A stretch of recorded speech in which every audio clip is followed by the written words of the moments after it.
the growth and getting clients is always, I think, the number one question that everybody has, and just that feeling of getting and keeping. Yes, exactly. Like I got some revenue coming in. I got a couple of clients, but is this going to last? Are they going to like me? Am I going to get more? Are they going to go away? So kind of quelling the nervousness that goes with, the unknowns and the risks and all that. Yeah, there's definitely a lot of just again in kind of a small group of people that I've kind of worked with through this process of transitioning from doing SEO for as an employee for an agency in-house and then leaving to do that on your own. Yeah, there's also just a lot of worry or like, can I do this? Do I have the skill set to do it, the actual work? Do I have the ability to get and retain clients? Am I going to be able to make, have like enough? Is my income like stability gonna be there? So yeah, it's kind of like a confidence issue for sure. Do I have what it takes to make this work? I'm almost thinking that it might make the most sense for someone who's just getting, and you can let me know your thoughts. It might make the most sense if I was giving advice to somebody who was trying to do it. I would say don't declare an LLC, get an EIN, bank account. Don't make it official in the beginning. I would say first, figure out what your deliverables are. Like figure out what your service is exactly, like down to the, here's what the report is going to look like. Here's how often we're going to communicate with the client. How are we going to communicate, that kind of thing. And then maybe test run it on one or two as a sole proprietor, just in your name. And then you got a couple of dollars coming in. It's like, oh, I got the revenue. So then you go over and you buy the LLC and you get the EIN and you establish yourself and do all that kind of thing. Maybe you need a website before you do all that, but there's a lot that you can do just as an individual person before you decide like, okay, now is the time to ramp it up and get ready for, proper taxation and that kind of thing. Yeah. Yeah, I agree. What's like the first biggest thing you need to make it work? You need to have the skill set, or, unless you're going to go like a white label route where you're going to have to partner with an agency. And that was actually kind of my thinking very, very early on. And I quickly learned that I didn't want to go that route. But yeah, like, do you have the skill set or the experience, the knowledge to do good work for someone? So if someone hires you to do SEO, can you deliver like an effective, like productive campaign for them? But to your point, yeah. So it's like, you need to prepare yourself so that if you get on a call tomorrow and someone's like, I want to give this a shot, sign me up for this retainer. What are you going to do? What are you going to do next? Right? Like, what is the first step? Are you going to send them a discovery questionnaire? Are you going to have a kickoff call? What's going to be the first, what do you do in month one? So yeah, thinking through what your process and your deliverables, thinking about what your scope of work is going to be, and just having a pretty good understanding of that. Again, you could, once you get those first few clients and you actually go through it, you can learn and evolve and kind of pivot a good amount. But just going into that first client, like, have a good idea of what your scope of work and what your cost is going to be. Then from there, at some point, probably sooner rather than later, like 3 things that are good to have. Again, you don't need to have them before you sign a client, but things that you certainly could get in place before you do. And if not, probably shortly after. And you mentioned, I think, all 3 of them. Setting up some type of a legal entity. I think in both of our cases, we did an LLC. I think the main reason you do that is kind of for, certainly there's tax implications, but also just for the kind of like protecting yourself and your assets. My understanding is that with an LLC or similar, if you, in the off chance that you got sued or something, they're suing your LLC, they're suing your business. They're not suing you personally, and your house and all of that isn't on the line. So that's kind of good to have in place just sooner rather than later. The second piece would be, like a business bank account, I think is something you want sooner rather than later. The reason for that is it's much easier to track your revenue and your expenses in a business account versus like having just one bank account where all of your personal and business are mixed. It becomes harder to track it. And then certainly when it comes time for taxes, that becomes harder as well. And it's easy, it's free. I think so I have always banked with Chase for my personal. So I walked into a Chase bank one time and met with their, someone in their business department, and I walked out with a business checking account. So it's, that's a pretty easy thing to do. And then third, you also mentioned some type of a basic website, I think is beneficial. It could literally be just a one-page website, but I would spend time making it look professional.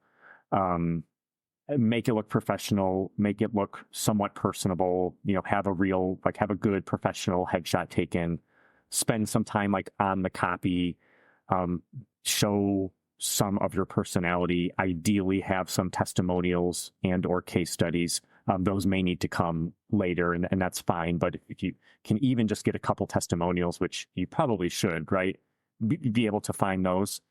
Having a clean, professional, again, even just one-page website, not essential, but is beneficial. So the last thing I'll say on that is, one nice thing about those three things, and this is what I did, over 10 years ago, is those are three things that you can, I guess four if you consider the first big one, which is, what does your scope of work look like? What are you offering? What is your scope of work? What is the cost? You can put those things together, on the side, meaning you could very easily be working a full-time job and just get those 3 or 4 pieces in place at nights and on the weekends. You can put that together on the side, and aside from the LLC, there's not really any costs associated with any of them. So that's all stuff you can have in place before you make the leap from, before you quit your job or whatever. You can and should have those foundational pieces in place. Yeah, I agree. And even for the landing page or the website or whatever, if you're familiar with WordPress, you could just throw up a pretty easy WordPress site, or some other references, some other resources, I should say, out there, like leadpages.net and similar websites. If you just type into Google, lead pages, alternatives, and stuff like that, there's a few landing page builders out there that, with the hosting included, they're not too expensive for a monthly fee. But you can make a pretty quick, easy sort of template that's responsive and looks modern and everything. And even if you don't have a nice headshot, I was going to say, for photography for yourself, I actually right now, kind of goofy as it sounds, my photo is an AI photo of me. So I use an AI platform to, I have a headshot now, but if you don't have a chance to get a professional photographer to line you up into some good lighting with a shirt and tie on, or just a nice outfit, and do some good portrait photography, I just took a regular photo of myself, put it in this AI thing, and it spits back. It doesn't look exactly like you, but it spits back a version of you in different scenarios. So it can be you in a suit and a tie in front of a brick background, or you casual in a bar. I've got a picture of me as a hobbit from Lord of the Rings as well. So there's other options that you could do, but just thinking about just being really frugal for people who are trying to minimize costs in the beginning. Yeah. Well, like most things, like the website, like the headshot, it's just the cost and the barrier to entry now is just so low because of just technology, right? But most people probably know a friend or family member that is an amateur photographer, right? They have a nice camera. So, I mean, iPhones, take, you can take pretty professional looking photos on an iPhone, but regardless, I think a lot of people have just know someone that's, again, an amateur photographer, and maybe they bring their nice camera to family parties or whatever else. So when I say professional headshot, my shots on my website I did not pay for. I had a friend that had a nice camera, and she was, a lot more competent than I am about how to take professional shots. And, that's what's worked for me. And then I guess to your point about the AI and, or wearing a shirt and tie, I would it's a little bit tied to what I said about show some personality in your copy. Well, same with your photo. It would not make sense to me at all to be wearing a shirt and tie in my photo, because I don't ever wear a shirt and tie. And like, I'm a freelance like SEO consultant. I don't wear a shirt and tie to work ever, or even close, right? So like, for me, that doesn't feel like me. That doesn't really show my personality. So for me, it was again it was more like, yeah, like what I might wear to a bar or something like that. And it's with like a cool, like Chicago backgrounds. Like one was literally sitting on a picnic table, like at like a really cool restaurant and bar in the West Loop that I love. One of them was taken of me working out of a Soho house in the West Loop. Again, another place that I really liked and I feel just kind of represents the type of work I do or the lifestyle I live. So, yeah, I would say try to maybe have a semi non-generic website, something that just shows off you and your personality, a little bit. So what do we need on there on the site? Yeah, so your personality, kind of a breakdown of your services, like you said, some testimonials or case studies if you got them, and then a way to contact you, either a contact form or like a calendar link or something so you can schedule a call if you want to. Yeah, I mean, I've always recommended a simple contact form. And the reason being is just, it's nice to be able to, just as like a best practice early on, it's nice to be able to just very easily track that in like GA4. You right, if it's a Calendly or if you just have like your email address, that's not like really trackable. So if it comes in through your website through a form, it should shoot you an email immediately with the info. And then if you wanted to say, oh, how did this person find me? You if you're lucky, you might be able to attribute that to an actual channel. Like, did they find me through Google? Did they find me through social media? Was it from a referral site? So just getting like some data on how your leads are coming to you. The last thing I want to say on the website is I had a very little bit of a web development background. I think a lot of SEO people, know like WordPress to a certain extent or similar, as did I. So I created a website for myself. I spent, way more time on it than I needed to probably early on. But what I will say is that like, I was maybe like when I was like 2 years into my business and I was like really up and running and working with clients, I actually did want to have I wanted to like have a real website and like actually like really feel good about it and have a website that I feel like could actually kind of like maybe help sell me. And what I will say, and this is completely anecdotal, I didn't like track or measure this in any way. I really do feel like once I really invested in my website. And by invested, I mean, so I did all the design, and then I had my brother-in-law, who's a software engineer, do the development. In hindsight, I probably would have there's so many beautiful themes, WordPress themes. I could have just picked a theme versus driving my brother-in-law crazy for months, like hand coding it to the pixel. That's just because I'm just crazy nitpicky about design stuff for whatever reason. But anyways, what I will say is that I just felt a difference. I think that when I would get on any type of a call with a prospective client, right? I am assuming that the large majority of them quickly went on my website before our call, right? Because that's what I do. If I'm going to be on a call with someone, I'm going to probably look at them on LinkedIn real quick, and I'll look at the company's website for a few minutes. So I'm going to assume that most of them like looked at my website before the call. And I think that the website, at least to a certain degree, helps prospective clients. It like pre-sold them before the call. I feel like, again, to a small degree, they felt like they knew, liked, and trusted me just coming into that call based on my website. Again, because it's professional. Like the copy is I think it's decent marketing copy, but it's very, very like personable. It really like represents my personality. I had testimonials throughout the site. I have a really nice case studies page. So I just felt like they had a sense of my experience, my expertise, and my personality prior to the call. So I think that a website, even if the website isn't necessarily like driving the leads, you're not like doing marketing to the website. I wasn't like sending paid ads to it. I do still think that a lot of people look at it prior to the call. And I do think that the website can help kind of pre-sell you and your services prior to that call. And it's just something that I felt and have continued to feel that it's done to kind of serve me all these years. And yeah.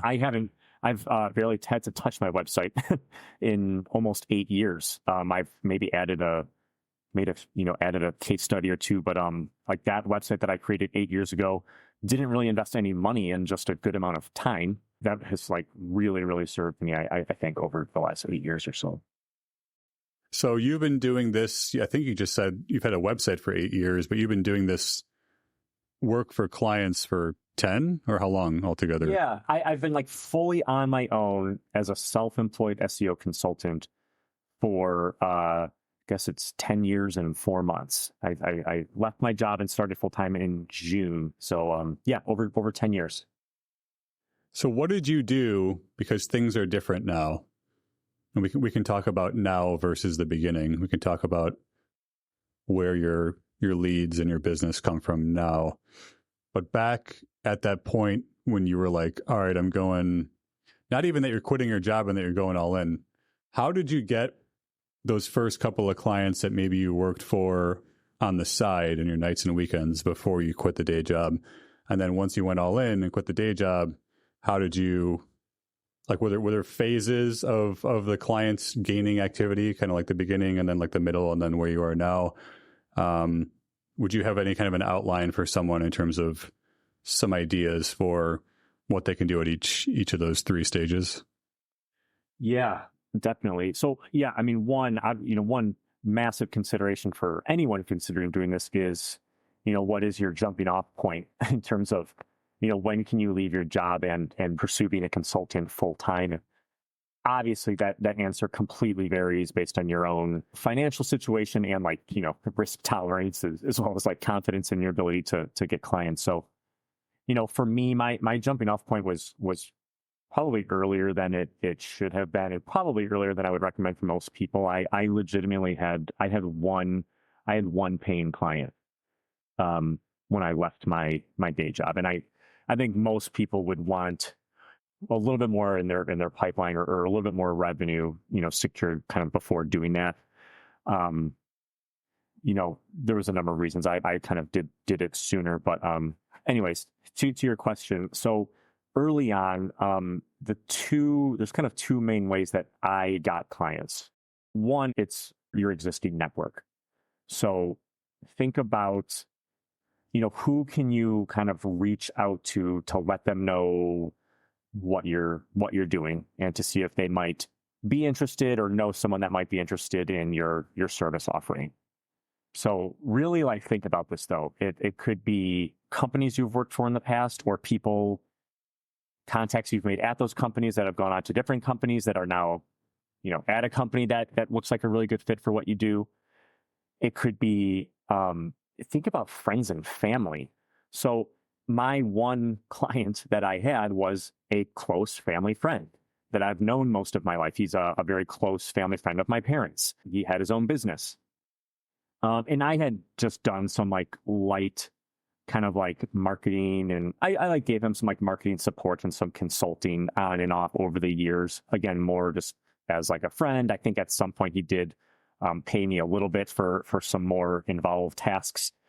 Not SEO related, but like website related and email related, social media. So he was a very logical person for me to say, hey, here's what I'm working on, and I'm going to be offering SEO full time, like a full service SEO campaign, and you're kind of like a no-brainer client for me, meaning I just think that there's a lot of opportunity for you from an SEO perspective. I already know and like understand your business. So again, think about like, your parents' friends that either own a business or, maybe it's a marketing director at a company. So just kind of like exhaust your own network, and just try to get on just kind of like very informal calls and just people that'll kind of hear you out. Gosh, just last thing on that, I'm just remembering another one of my parents, like close family friends, again, that like I've known my whole life. I remembered he has a beautiful home in Park Ridge. I was living in the city. I literally like took the train out to meet him in Park Ridge, the suburb I'm from, and like had a beer with him on his front porch, just to, again, like very like informally let him know what I was up to. But again, it was informal, but I prepared for it. I kind of had my pitch down. I knew what my scope of work and what my costs were going to be, like we talked about. So like, it was still like a very productive conversation. So yeah, think about just all of those kind of contacts, even if they're kind of more distant contacts. The second thing is what was very big for me was, I guess this is partially ties into that, but I developed relationships with a few like boutique agencies.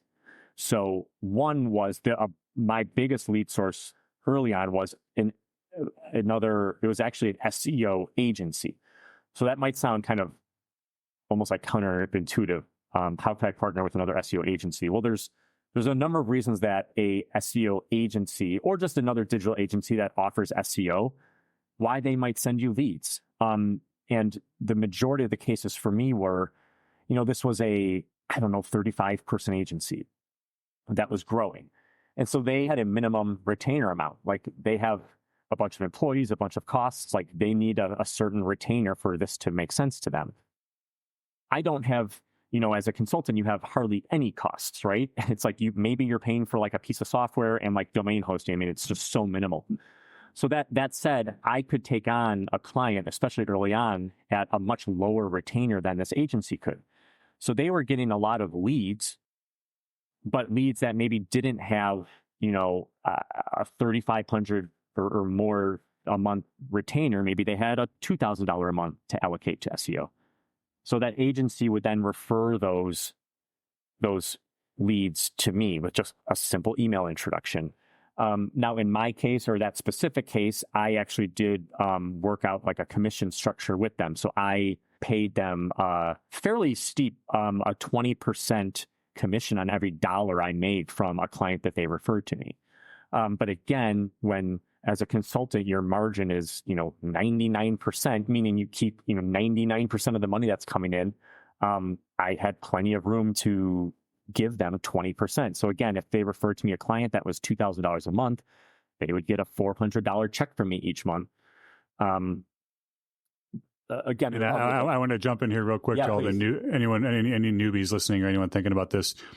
When you give those referral commissions like that, that is also a tax write-off. So you're kind of bummed about losing the cash because it's leaving your company, but that is a tax write-off like any other piece of software or computer monitor or anything else that you're buying for your business too. So something to consider for those who are obsessed with their margins and how much they're making.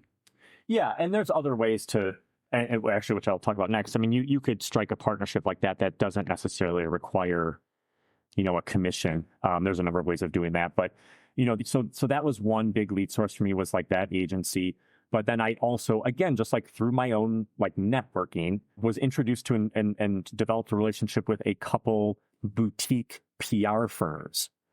And PR firms have been a great lead source for me throughout this 10 years of my career. It's just like a really logical kind of partnership, right? A lot of PR companies, most of them are obviously doing like digital PR now. But there's just a lot of like overlap or like complementary, not even really overlap, I guess, just like ways in which like SEO and like digital PR complement each other. So if they're not actually offering SEO, they have a lot of clients that's probably, that ask them about SEO, or at the very least would be interested in having a conversation about SEO. So in that case, or, on the other hand, is I didn't really go this route, but the PR agency, maybe they almost want to like white label you. Maybe they want to start offering content marketing or SEO, and you serve as their partner.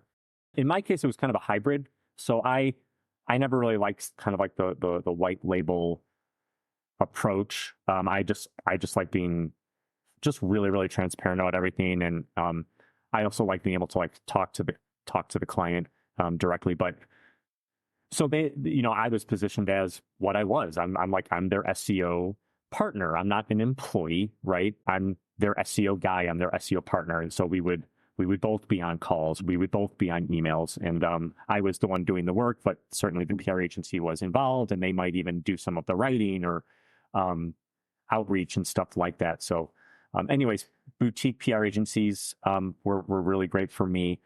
Another one you can consider is just any other type of like digital marketing company that does not offer SEO. So maybe it's a web development company. That's a really easy kind of after a website's done, or even during the website process, like bringing on an SEO person before, during and after is a very logical add-on. Maybe it's an agency that only does paid. So SEO, again, very, very logical kind of add-on. So just think in terms of other agencies with existing clients and that regularly get leads, how you could partner with and or support them. I would say in my first 2 to 3 years of business, probably at least half of my clients came through one of those types of agencies I just said, that existing SEO agency and a couple boutique PR firms. That's probably where about half of my clients came from. Again, then the other half was my own networking. Let me jump in. Let me jump in for a second. Go ahead. The second one there is very intriguing and could definitely be a continuous source of leads. Yeah. I think that for me and for probably people who are just getting started and maybe are not so familiar with this, that seems a little intimidating. So how do you recommend somebody goes about, like, okay, you live in the city of Chicago and you just Google Chicago PR agencies, Chicago SEO agencies, or just social media managers, email marketers, anybody who has a client base already or does some kind of agency work. Is there a trick to, you just go to their contact page and say, hey, I want to talk to someone? Or do you find like a owner on LinkedIn? Or how do you break that ice with an agency so that they will not only have that conversation with you, but will actually consider dumping their excess leads onto you if they're too expensive for them? That's a really, really good question. So again, for me, it goes back to the networking. I think the three and now a lot more agencies that I've have referred me business, I want to say every single one of them was through my own networking, meaning through my existing relationships. None of those came from me Googling PR agency Chicago and just filling out their contact forms. It's not to say you can't do that. To be honest, I've done some of that. I'm not above doing that in a very strategic way. But yeah, the agencies that I've partnered with that have referred me business, it was I was introduced to them by other people that found out what I was doing. So it might be a friend or a coworker that I told, and they said, oh, I actually, I'm good friends with, so-and-so that actually owns an agency or whatever. Maybe you should just, maybe you should meet with them and they'd have some insights for you. So, and it was almost like those meetings weren't it wasn't a meeting specifically to say, hey, can you send me SEO leads? It was literally it was a true networking meeting. And fortunately, those agency owners were nice enough to say, oh, it's, a young guy that's, looking to start a business for himself. Yeah, I can, I'll meet him for coffee and sure, I'd be happy to give him some insights. Right. So there was just nice people that, because we had a mutual contact, were willing to have a conversation with me. And then, over the course of maybe a few months of maybe keeping in touch with them, maybe meeting with them a second time, those types of conversations around, hey, how can we partner together types of things kind of started coming up more organically. Does that make sense? Yeah. Yeah. Okay. That said, kind of, I guess, a third thing that is just perfectly kind of tied to that. Again, I had mentioned I had done this in maybe a previous, I was at a boutique agency in Los Angeles a couple of jobs ago, and I actually so I was in Los Angeles where I knew no one, so I had no existing contact. So there was no networking I can do with in terms of existing relationships. So I actually went the much harder approach, which is actually going to formal networking meetings where I knew no one, right? So, meetup.com, for instance, I would find a couple meetups where there might be small business owners, and then even more formal ones than that, chamber of commerce types of things. That probably makes most people cringe. And it was, that was hard. Where you're literally just giving an elevator pitch and exchanging business cards with people. But, I sold, a good handful of SEO and web design clients doing that. So with that, but just thinking about other, are there other types of just local events, it doesn't even have to be necessarily like networking, like a quote unquote networking event. What if it's, and this is a super off the cuff, but like say you're like very into like health and wellness, like I am, and you're like, man, I would love to work with like a supplement brand that I love, or a health food brand that I love, or whatever. Is there some sort of a event, a meetup, maybe it's an expo, and maybe you have to buy a ticket for $100 or something like that. But I mean, imagine going to like some sort of like a health and wellness like expo where there's like a couple hundred health and wellness brands. Like you're going to walk out of that with 50 business cards. And now you have like 50 different leads that you can follow up with of people whose like hand you actually shook and like maybe even had a short conversation with. In other words, like you have a reason to be reaching out to them. It's not just like a cold call or spamming contact forms. So yeah, just thinking about local events, maybe industries you're interested in personally, industries you have experience in, things like that. But again, I would start with kind of the first two. It's like you kind of do that more like if you don't have an existing network. But again, the only reason you wouldn't have an existing network is like if you were in my situation where I moved across the country to Santa Monica, California for the weather and the beaches. But I didn't know a person within 100 miles. So that's kind of the situation I put myself in. So yeah, those are kind of the ways that I've gotten clients early on. I guess notice what I didn't say or do is, and it's not to say you should have, but I didn't do like marketing for myself. I didn't run paid ads. I didn't start a blog. I didn't leverage social media.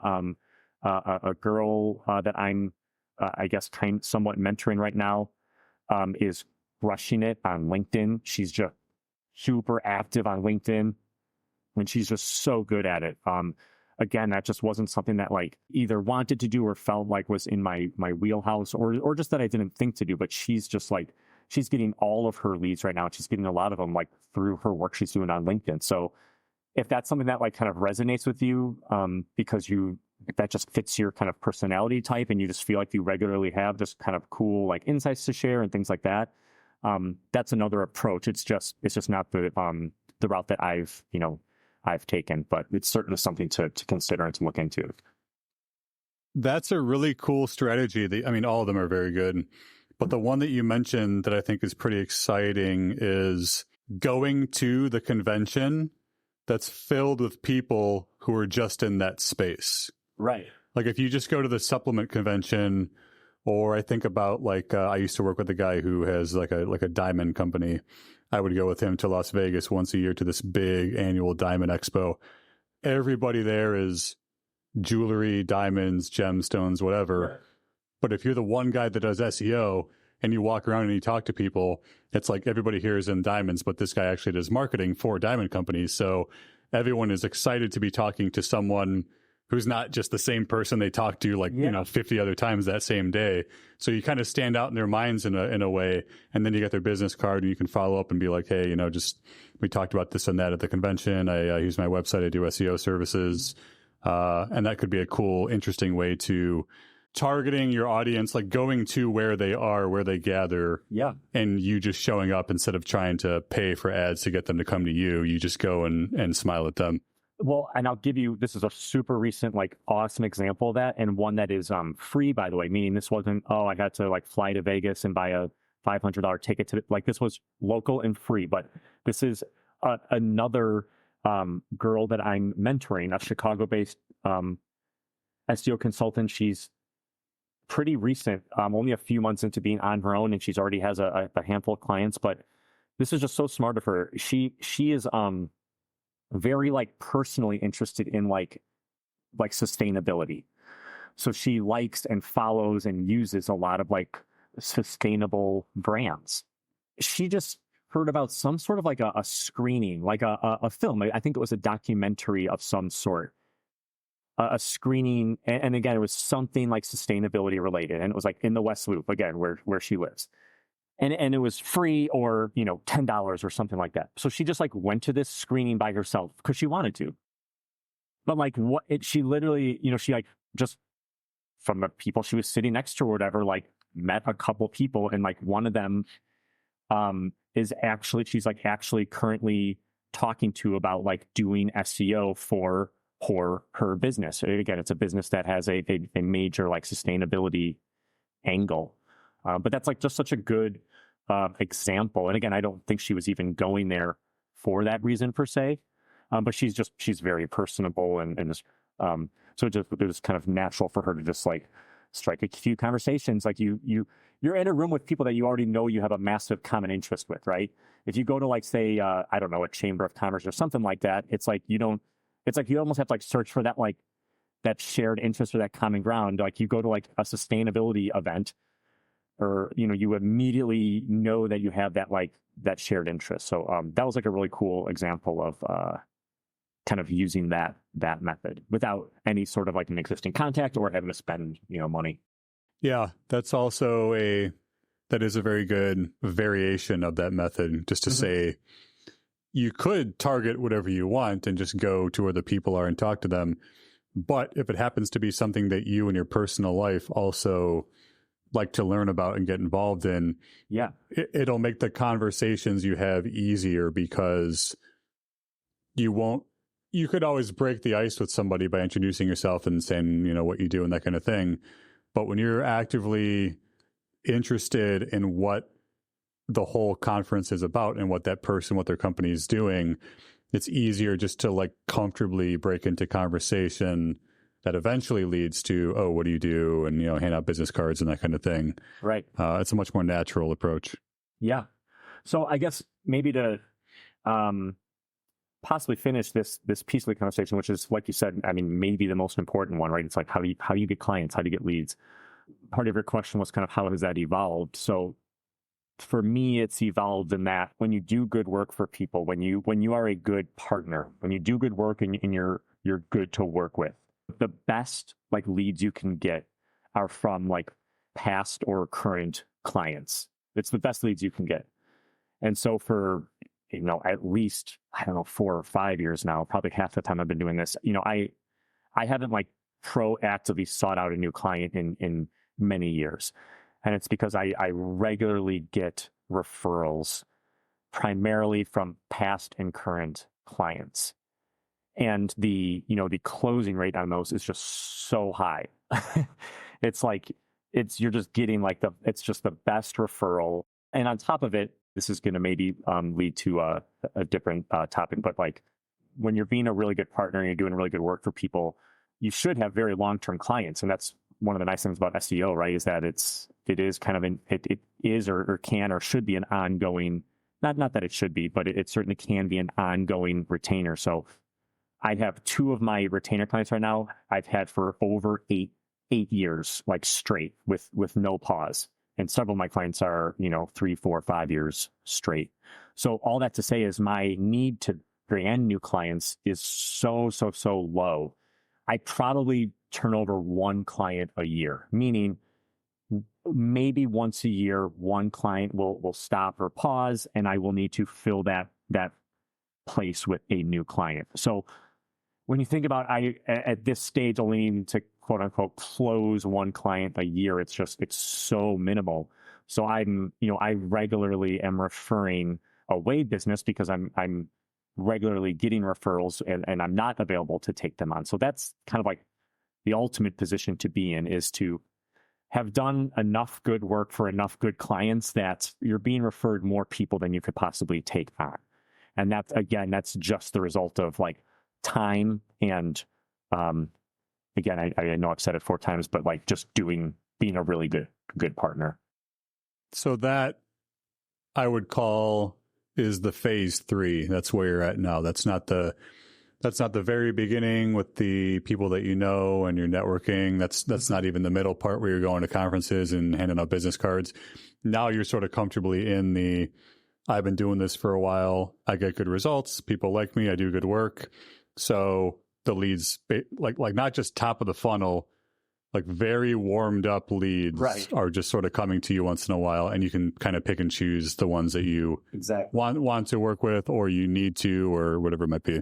Exactly. And if I can remember, I would just say like, we say phase 3, but I like maybe really roughly speaking, I think you start like kind of transitioning to that phase though, maybe in like years 2, maybe by like 2 years, right? If you've been doing this full time for 2 years and you've worked with a handful of clients, like 2 years is enough that you should have at least a few good like case studies by that time, right? So I think, first, I think by 2 years, and again, maybe sooner, maybe 1 year, there's a good chance you should be getting referrals. And I've also only again a very small handful of times I have asked for referrals. So like I've asked an existing client that I was working with for a couple years when I had an opening. Then the reason I did was like this was just such a good client, and he was in an industry that, again, it was like kind of like a health food space that I love. So I kind of loved the idea of having another client in that space, which is part of the reason I asked him. But I had asked him if he could think of anyone, just any of his contacts that he thinks would be open to a conversation with me about SEO. And so he sent me, 3 or 4. One other thing to say on that is, and this is just kind of, it's like a thing that I've said in a lot of different contexts, but it's maybe just one big like lesson or insight that I learned relatively early on. But it's that like good people tend to refer good people. So what I mean by that is, those early clients that are, again, ideally through a contact that ideally these are just like they're good clients. They're good people to work with. And when that's the case, it's like they're not going to refer you to an asshole, right? It's like good people tend to like know and refer you to other good people. So because of that, man, I've had the best clients over the last 10 years. And I really mean that. I don't think I've had like a really bad, like tough to work with client. And again, it's because the large majority of them, certainly in the last, 5+ years, have come from referrals. Yeah, that's also good to know. Makes sense as well. What would you say is the secret to retaining clients, keeping them happy, keeping them around for a while? You said a couple of them are 8 years and a lot of them are multi-year contracts. Results is one thing with SEO and any kind of marketing, but I assume there's also an element of friendliness and timeliness and good deliverables and that kind of thing. What kind of secrets do you have in terms of all that? Yeah. Well, I don't know if there's secrets, but yeah, I mean, these are kind of the 2 big questions, right? How do you get clients? How do you keep clients? So as far as keeping clients, so the first one we'll say, just because it's obvious, certainly you need to have results. You need to have good results to share. Obviously, good results is also, I guess, in some ways, I mean, it's somewhat subjective. Part of that is like setting expectations up front, right? So don't overpromise, underdeliver. Try to underpromise, overdeliver, of course. So getting good results and so being good at showing results. And a lot of that is like educating your clients, right? Educating them on how do we evaluate the ROI of our campaign. I also love, on that note quickly, is very, very early on, as like, in fact, part of my discovery questionnaire, right, is like, what does, sometimes even before they sign and become a client, it's like, I'll ask them, like, what does success look like to you in like, say, 6 to 12 months? In other words, what needs to happen in 6 months from now, or say 12 months from now, for you to be able to say, okay, it is an absolute no-brainer for me to continue paying you to do SEO. Like what needs to happen for you to say that? And I'll put that on them. And again, more times than not, it actually is a very reasonable answer. And I'm like, great. Other times it may take a little bit of education and kind of in terms of, that's unreasonable or unrealistic or kind of not how we look at or measure SEO. So again, having those conversations certainly at the start of that campaign and possibly even like pre-sale purposes is just setting you up for a long-term client from there. So outside of results, though, and you had mentioned this, and it's so true. So to put it really broadly and generally, and then I'll qualify this, but like be a good partner. Okay. And so what does that mean? To me, I think the biggest kind of levers there are, you had mentioned, be responsive, right? So certainly during normal working hours, say 9 to 5, you should be like really, really responsive and getting back to people. It shouldn't be more than a couple hours, right? If it's between 9 to 5 to respond to clients. So be very responsive. I think more than anything, though, it's be reliable. And by that, I mean, one of the biggest things, at least, is just always do what you say you're going to do. Deliver things when you say you're going to deliver them. It could be as little as, hey, I can't get to this today, but I will have it to you by noon tomorrow. If you say that, 100% of the time, deliver that. Or if there's an extenuating circumstance or a reason you can't because it's taking longer, then you still email them before noon and say, hey, I ran into this snag, or this is going to take a little bit more time. I just need to end of the day. Just when you set a timeline, or you set an expectation, or you set a deliverable, you say, I'll have this to you by the end of the month. I'll have this to you by the end of the day. I'll send this to you after the call. Just do that really consistently. And it sounds so simple. And I think early on, that's just kind of always how I've operated, but I maybe didn't realize that that's not how everyone operates. And that a lot of clients they've worked with other vendors, SEO or otherwise, that did not do that. And like, everyone doesn't operate that way. And if you can just be reliable, be responsive, and be communicative, as much as it might sound obvious, you'll actually be one of the few that you'll be in the minority of vendors that can like meet that criteria. I guess lastly, if I was kind of going to divide this into like 3 broad things, the first one being like results, the second one being reliable, responsive, communicative.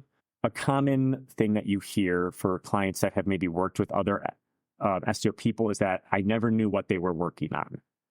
So in terms of being communicative, just your clients should never be wondering what you are working on. Now, I typically only have like a once a month phone call with my clients, and then, we'll email maybe a few times throughout the month. But when I send at the very bare minimum is during that call, and when I send my monthly report, obviously you're reporting in your calls, you're recapping the month prior, but I'm also outlining, here's what I'm working on this month. So at the very least, they're always going to have both that conversation and an email with like the 3 to 5 bullet points of here's what Zack is working on this month. So even if I don't talk to them then until the next call, throughout the month, they know the items that I'm working on. And again, usually there'll be a couple emails about those items throughout the month, but even if there's not, there's never a question of what I'm working on. And that's like a huge piece that, again, that kind of falls under like the communication piece. So the third piece, you also kind of mentioned, I think you had said like friendliness. What I would say is just like, be like a human, be a real person, not just some vendor. So, one of the benefits and one of the reasons I have chosen to stay a one-person company versus like hiring and kind of building an agency is I really do like talking to my clients. I like building relationships, both personal and professional, with my clients. So don't be afraid to not just show your personality, but like share some of your life with them. And to the extent that it feels comfortable, like ask them about their life. Just for instance, almost every one of my calls with my clients starts with, 5 to 10 minutes of a personal conversation. How is, so-and-so do? I know so-and-so is graduating this year. How, have they narrowed down their college search? I know you guys just got that new dog. Like, how is she integrating into the family? Like, my clients know that I have, a son that's going on 3 years old. And so just having somewhat of a personal relationship with your clients, I think, can go a long way as well. So those are kind of, I think, maybe 3 big, broad, but hopefully there are some, again, some qualifications in there, some tips in there that were specific enough. Does that all make sense? Yeah, really good info. Definitely what you said about when you do the touch base, whether it's an email or a call, here's what I did last month and here's what I'm doing for you next month. That definitely puts to rest any kind of concern about, like you said, what is my SEO person doing? What are we paying them for? What are they doing next? Really being over informative or whatever you want to say about the value you're providing, the deliverables that you're getting done in the past and in the future. And I think that's a good tip. And educational. So I really like my clients to understand what we're doing and why we're doing it. I don't just say, hey, I don't just give them, ask them to do things without explaining why we're doing it. That does tie into, I think, long-term clients, right? The more clients understand what you're doing and why you're doing it, the more it will make, logical sense to them to continue doing it.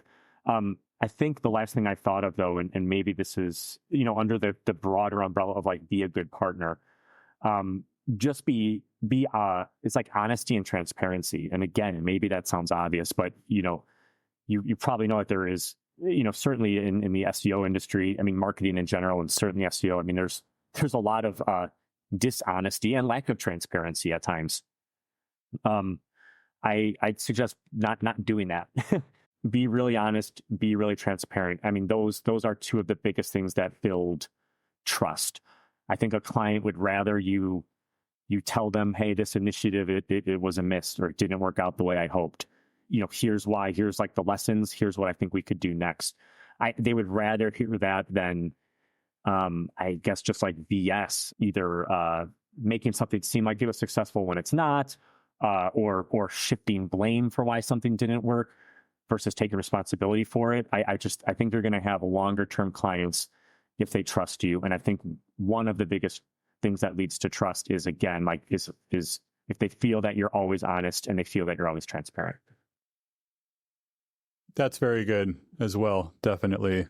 Yeah, that's always owning up to what you did, because this is very specific to SEO, maybe not just SEO, but other forms of marketing, and maybe all forms of marketing. A lot of marketing is kind of there's some approach to it. I don't want to say there's a science to it, because it's not. It's an art form, but every kind of marketing, especially SEO, has some kind of guesswork. And it's well, we're following best practices and we're doing this, but there's no guarantee on success or results. So always, like you said, own up to what you're doing. And if it works, that's great. You can celebrate it. But if it didn't, you can say, we tried writing a couple of articles a few months ago for these keywords, and we're just not seeing a lot of movement for them right now. So we're going to shift our focus away from that and try some of these other keywords instead. Yeah, that's just a great way of saying, this is why we took that approach. We're not seeing the movement or the results I thought we would. Let's take a look at doing something else instead, but continue following best practices and following the right kind of formula and that kind of thing. So that's good for owning up what works and what doesn't work. But then also, like you said, as general education, it's also nice to explain things too, like you said, because it's well, here's a report, and if you're doing content briefs, here are the 2 or the 4 briefs for the month. But then you could also say, this is why I chose these keywords. This is why they're formatted this way. Here's the trends we're seeing with your traffic patterns and Google Analytics and some of the stuff you're ranking for. Here's some of the authority you're building for yourself in this space. It's because I've had that question asked to me before as well, where it's why did you just recommend that content brief? We already have an article that's almost exactly like that. Why did you just tell me to write a new article of 2,000 words of that length? And so now I know better. Now I know in the future that I should just sort of include the explanation with the deliverable instead of waiting for the question after the fact. So I could say, well, I know this content brief looks very similar to the one that you wrote already, but it's different for these 3 reasons, and I chose it for this, and we could plug it into the other one, and you kind of have to explain, the logic behind what you're doing sometimes. I totally agree with all of that. Yeah, you just back to what you started. It's kind of everything in marketing is a test, right? So if there's some kind of initiative that you want a client to test on the site, and it also just goes back to again, being transparent and setting expectations up front. So the one that's sticking out in my mind is I recommended to a client that we have been publishing content on their blog for a couple of years now, getting really good results. in the way of both traffic and even, leads and sales. What else could we do instead of just doing 2 to 4 briefs a month? Like, what else could we be doing? And so one thing I suggested was adding essentially authorship to the blog. Right now, each blog post, there was no like author attributed to it. And so like, that's like a decent initiative to do that though, because it's like, we have to figure out who are we using as the authors? Is it going to be the actual like writer? Is it going to be kind of like more of like the industry expert that like edited it? We need to build them out bios. There's going to be some programming to do that. Like, it was a decent initiative. So like in that case, I totally did not know if that was going to have a measurable benefit. I thought that it for a number of reasons it possibly could. So my point in saying this is that I was very transparent up front with, I didn't say, oh my gosh, we should do this and I'm expecting a 20% traffic increase. Like, I was just very transparent that I think that this is something worth testing for the following reasons. That said, yeah, it's a total test. I really don't know if this is going to have a noticeable impact. With that specific thing, one of the ways I positioned it is it's like, it can only help though. Even if we don't see some sort of like aggregate boost in rankings and traffic to these articles by adding the author.